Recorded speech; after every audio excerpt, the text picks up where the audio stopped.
Le ministre conseiller à la Défense et à la Sécurité était ce mardi 18 mars 2025 dans le département de la Liborie, après avoir parcouru ceux de la partie méridionale et le Borgou. En route pour Kandi, il s'est arrêté en chemin pour apprécier la qualité de la chaussée. Vous constatez avec nous que le président Patrice Talon est en train de révolutionner le Bénin. C'est de l'inédit, c'est du jamais vu. Pour cimenter l'unité nationale, c'est tout le Bénin qui est en chantier. Vous voyez présentement, nous sommes au niveau de la partie septentrionale du Bénin. Vous allez à l'ouest, c'est la même chose. Vous allez au centre, c'est la même chose. Vous allez au sud, c'est la même chose. Il est en train de rattraper le retard du développement. Ce qu'on n'a jamais fait depuis 1960, c'est ça que je passe. Et tout à l'heure, je vais vous montrer la qualité des bitumes. C'est des bitumes super. Vous savez, il y a une différence entre Chigavi et le grand super. Parce que la qualité des bitumes, c'est des bitumes béton épais et ça a un coût. Donc la différence entre les bitumes de la rupture et les bitumes des autres, c'est le jour et la nuit. Comme dans les autres départements visités, il a rencontré dans la ville de Kandi le préfet ainsi que les membres de la conférence administrative départementale, la CAD. Avec eux, il a échangé sur le fonctionnement de chaque secteur départemental, les difficultés auxquelles ils sont confrontés et surtout la question de l'insécurité dans la zone. Notre département, vous le savez, monsieur le ministre, c'est un département stratégique pour le Bénin. C'est le plus septentrional des départements du Bénin. C'est le département qui, géographiquement, est relativement éloigné des sphères de décision méridionales. Mais c'est le département à travers lequel notre pays entretient aussi 3 frontières internationales. Les frontières qui sont, au regard du contexte actuel, soumises à des situations anxiogènes. Autant vous dire que les limites de la Liborie sont quelque peu déjà les limites de notre pays. Le ministre, face aux membres de la CAD, a présenté les raisons qui justifient cette mission. La présente mission est une mission de contrôle et d'information auprès des acteurs des niveaux déconcentrés et décentralisés dans le but, premièrement, d'appréhender l'évolution des activités de la préfecture et de mise en œuvre des réformes de la décentralisation. De suivre le niveau d'exécution des travaux de la cité administrative départementale en cours de construction.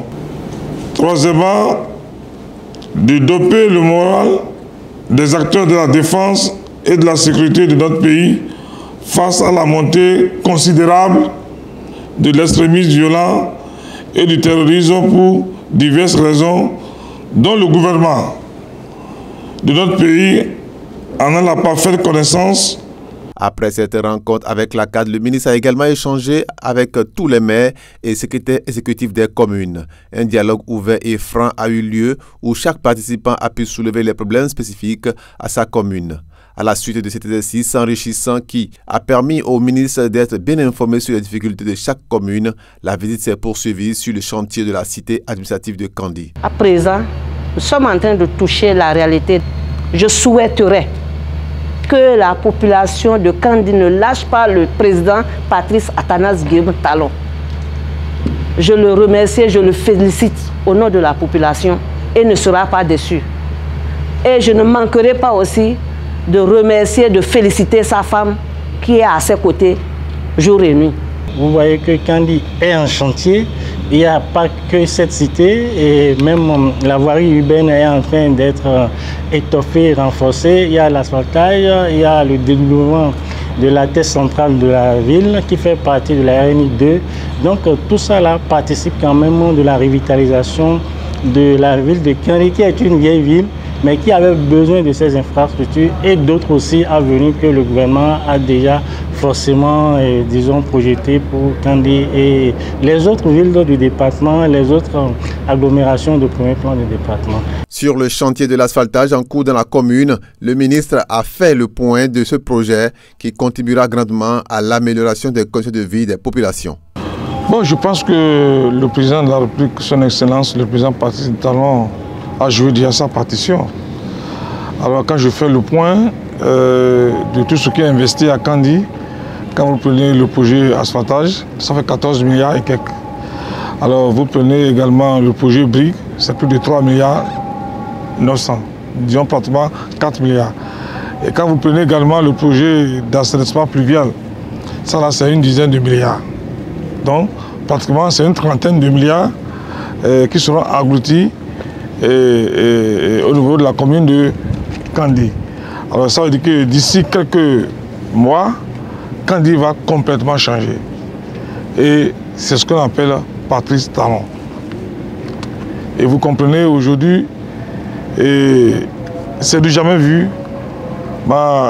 Ça fait une dizaine d'années que je vis à Kandi. Je n'ai jamais vu Kandi avoir autant de projets.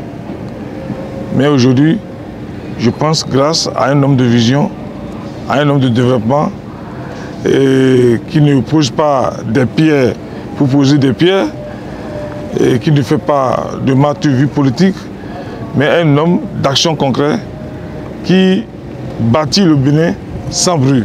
Le ministre a également pris le temps de rendre visite à l'imam et aux têtes couronnées de Kandi. Ces rencontres ont permis de renforcer les liens entre les autorités politiques, religieuses et traditionnelles. De retour dans sa ville natale, le ministre a eu l'honneur de rompre le jeûne avec l'imam de la mosquée centrale de Parakou. Un moment qui s'inscrit dans le cadre du mois de Ramadan, une période propice à la spiritualité et à la solidarité.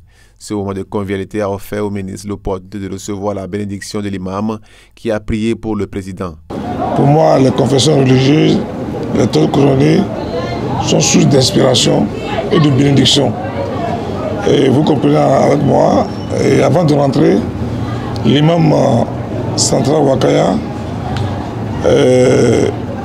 l'homme d'inspiration, l'homme de Dieu, j'ai quand même voulu passer par ici, rompre le jeûne, recevoir sa bénédiction, parce que je sais que chaque fois, il prie pour le pays, il prie pour le chef de l'État, il prie pour la nation.